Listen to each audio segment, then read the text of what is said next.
Welcome everyone. Myself Dr. Nilakshi Arora, Assistant Professor, Department of Commerce, the Bhopal School of Social Sciences. Today we will be discussing a topic about cost accounting, which is incentive schemes under labor costing. We all know incentive means some kind of extra payment, monetary benefit or a non-monetary benefit given to the laborers for the work which they are doing. So it is said that incentive is a type of a wage or a salary payment that is paid to employees in addition to the normal wages. Incentive is designed so that we can motivate workers so that they work harder and we are able to achieve our goals. Incentive, as I told you, can be monetary or it can be the non-monetary benefit which is given to the workers. Incentives can also be given individually or it can be given collectively to all the workers. Individually means, say for example, if somebody is producing extra units or is working overtime, you will give the incentive to that particular labor. Or sometimes if you have given the group task and the group is collectively saving the time or is working efficiently, you are going to give the collective bonus to all the workers in that particular group. The basic objective behind incentive is to improve the productivity and increase the production, as production is going to increase and we will be able to save certain types of variable and fixed cost. A good incentive system should be simple, economical, fair to both the parties. So if you are trying to give an incentive, you should make a system which is fair to both the parties. It means it is fair to the employer also, it is fair to the workers also. It is economical, means it does not have a burden on the employer side for the payment. It is simple also to calculate so that a labor is able to understand how to calculate the amount of wages which is supposed to be paid. Now we will be discussing about the types of incentive schemes. The first one being Hal Premium Plan, the second one being Rowan Premium Plan, the third one being Merrick Differential Piece Rate and the fourth one being Taylor Differential Piece Rate. Let's discuss each one individually. The first one is Hal Premium Plan. This plan states that the standard time should be fixed for each worker. So each worker will be given a standard time and an hourly wage is guaranteed to each worker for the actual time taken. So if a worker is working for 6 hours, he will be paid a fixed amount for that 6 hours. If somebody is working for 10 hours, he will be paid an hourly wage for 10 hours. So there is a time guarantee wage which will be given to all the workers. Plus the worker will also be paid some bonus for whatever time he is saving. So for the time saved, the worker will be paid 50% of the bonus. So we have a formula for that. It says that if a worker wants to calculate its total earning under Hal Premium Plan, he can calculate as time rate wages plus bonus, where time rate wages is whatever is the actual time taken multiplied by the time rate available, plus bonus will be 50% of time saved multiplied by time rate. Let us understand further Hal Premium Plan by taking one example. So example is time taken is 6 hours. So a worker has completed his work in 6 hours, whereas he was allowed to do that work in 8 hours, and the time rate which is given is ₹10 per hour. So if the first thing which we are going to calculate is the time which is saved by that worker. So time saved is, he was supposed to complete that work in 8 hours, whereas he completed that work in 6 hours. So that means the time which is saved by the worker is total of 2 hours. So the first thing which I am going to do is I will be calculating the time saved, which is 2 hours. The next thing is we will be using the formula which we have understood in the previous slide, which says, so we will be calculating the total earning, where total earning is equal to wages plus bonus, where wages is equal to actual time multiplied by time rate, and bonus is equal to 50% of time saved multiplied by time rate. So actual time we know is 6 hours. So 6 hours multiplied by time rate, which is ₹10 per hour, plus 50% of time saved. He has saved how many hours? He has saved 2 hours.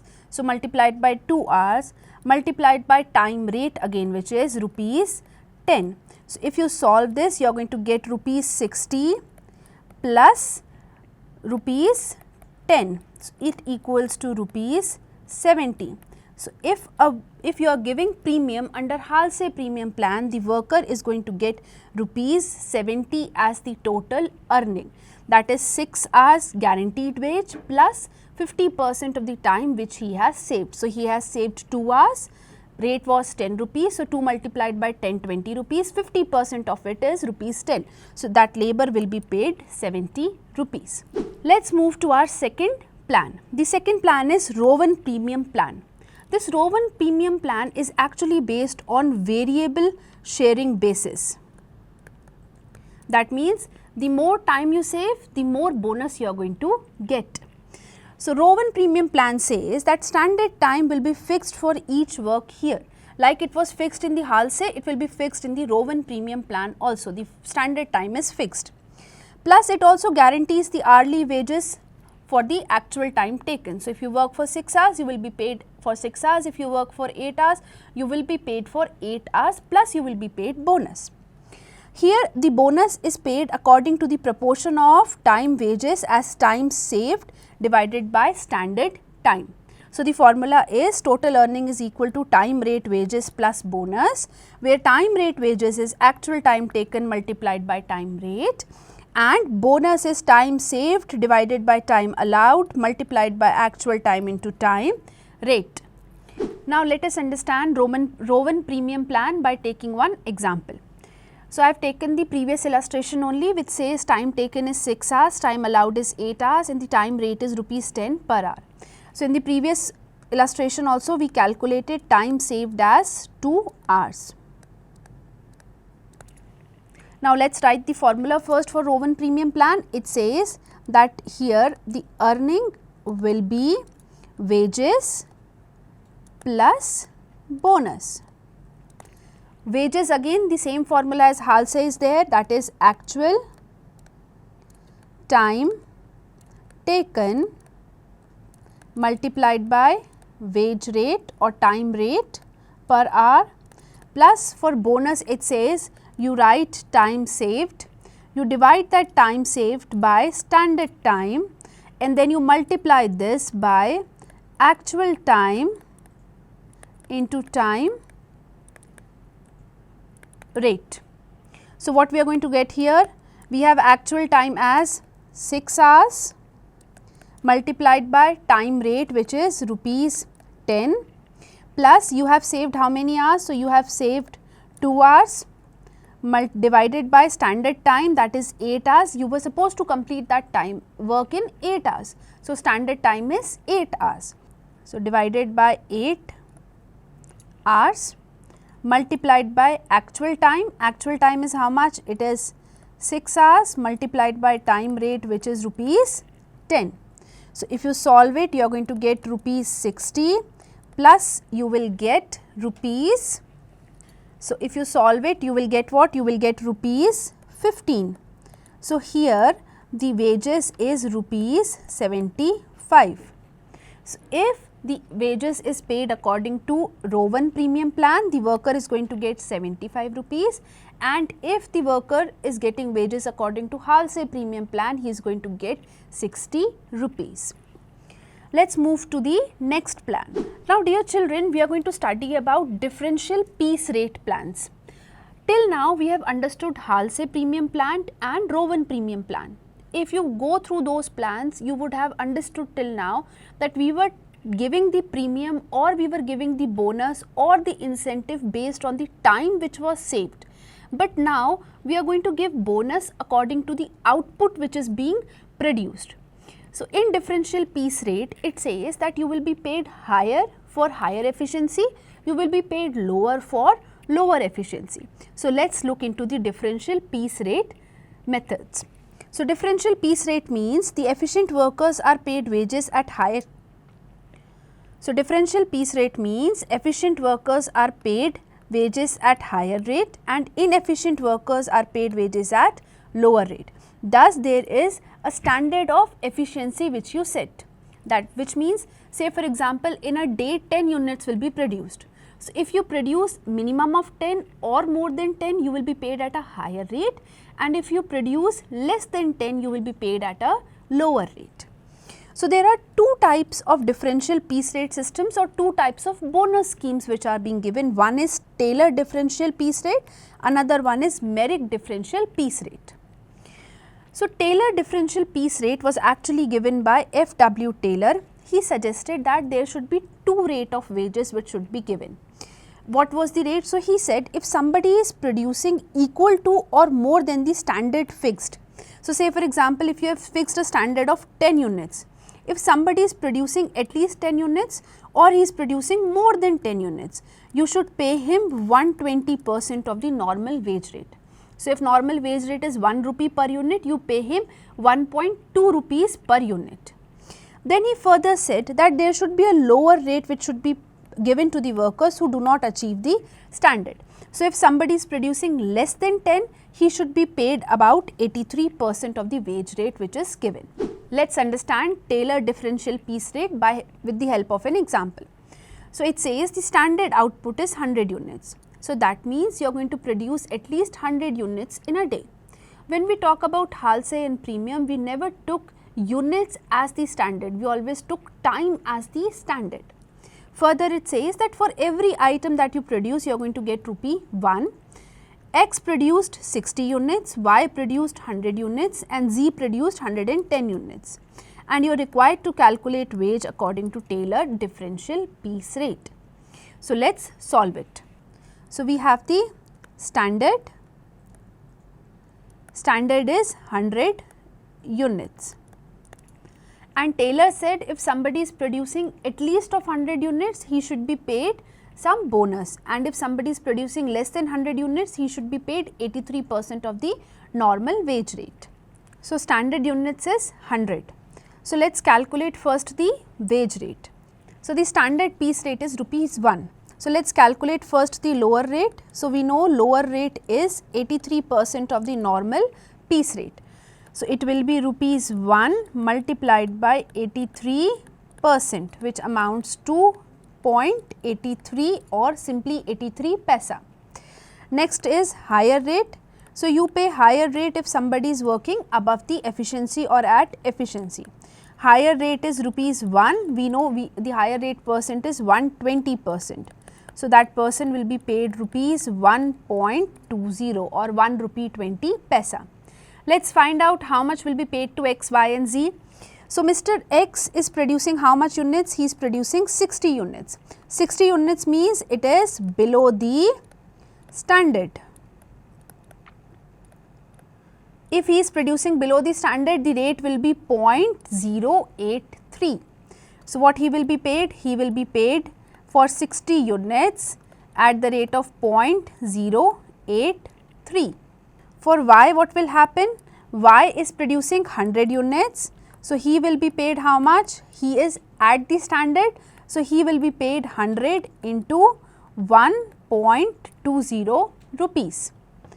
For Z, what is happening? He is producing 110 units, that is above standard. If somebody is producing above standard, we will pay him rupees 1.20. So Z will be paid an amount of 110 multiplied by 1.20. So for X, you are going to get 49.80 as the payment. For Y, you are going to get rupees 120 as the amount, and for Z, you are going to get the amount as rupees 132. So if you look here, you will realize as the number of units you produced, you are going to get the wage rate according to the number of units produced. If you produce below the standard, you will get a lower piece rate. If you produce at the standard or above the standard, you will get a higher piece rate. Let's move to our last method, which is Merrick differential piece rate system. So Merrick divided the piece rate according to efficiency like Taylor did, but Merrick divided it into 3 parts. He said that if somebody has an efficiency up to 83.33%, he is going to get a normal wage rate. And if somebody has an efficiency above 83.33 but up to 100%, he shall be paid 110% of the normal wage rate. and if someone is having efficiency of above 100%, he will be paid a wage rate of 120% of the normal wage rate. So, let us understand the merit differential piece rate by an example. I have taken the previous example of Taylor differential rate only. So, the standard output is 100 units, the piece rate is rupees 1 per unit, X has produced 60 units, Y 100 and Z has produced 110 units, and you are required to calculate the wages according to Merrick differential piece rate. So, what you require, Merrick said that you have to calculate first the efficiency, and according to the efficiency the wages will be given. So, if the efficiency is up to 83.33%, he shall be paid normal. If it is 83 to 100%, you are going to pay 110% of normal wages. If it is above 100%, you are going to pay 120% of normal wage rate. So, normal piece rate or the wage rate given in the question is rupees 1 per unit. So, first what we are going to do, we will be calculating wage rate, that is for up to 83% it is normal. So, if it is normal, that means you are going to pay rupee 1 per unit. If somebody has an efficiency of 83.33 to 100%, you will pay 110% of normal. That means rupee 1 multiplied by 110%, which is rupees 1.10. If somebody is producing above 100%, you are going to pay 120% of the normal wage rate. So, which will be rupees 1 multiplied by 120%, which amounts to rupees 1.20. So, the next task what we are going to do, we will calculate the efficiency, who is having how much efficiency. So, to calculate the efficiency, what we require? We require the standard and we require the actual. What is how do we calculate the efficiency? So, say for example, I was supposed to produce 100 units and I only produced 60 units. That means 60 divided by 100 multiplied by 100. So, for X, what will be the efficiency? It will be 60 divided by 100 multiplied by 100, which is 60%. I have done multiplication by 100 so that I can get the percentage of efficiency. For Y, it will be, he has produced 100, the standard was 100, so his efficiency is also 100%. For Z, it will be, he has produced 110, whereas the standard was 100, so his efficiency comes to be 110%. Now, let us pay the amount of salary to A, B and C. So, what is the formula? It is wage rate multiplied by the number of units. So, how we are going to calculate for X? X has an efficiency of how much? 60%. If he has an efficiency of 60%, he will be paid rupee 1. So, what will be the wages for X? Units produced, which is 60 units. So, 60 units multiplied by rupee 1, which amounts to rupees 60. What you are going to do for Y?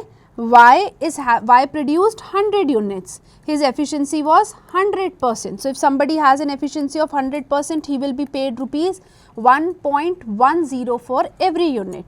So, for Y it will be 100 units multiplied by rupees 1.10, which amounts to rupees 110. For Z, what it is? Z produced 110 units, his efficiency was 110%. If somebody is having an efficiency of 110%, he will be paid at rupees 1.20. So, what will happen in case of Z? In case of Z, it will be 110 units multiplied by rupees 1.20, which amounts to rupees 132.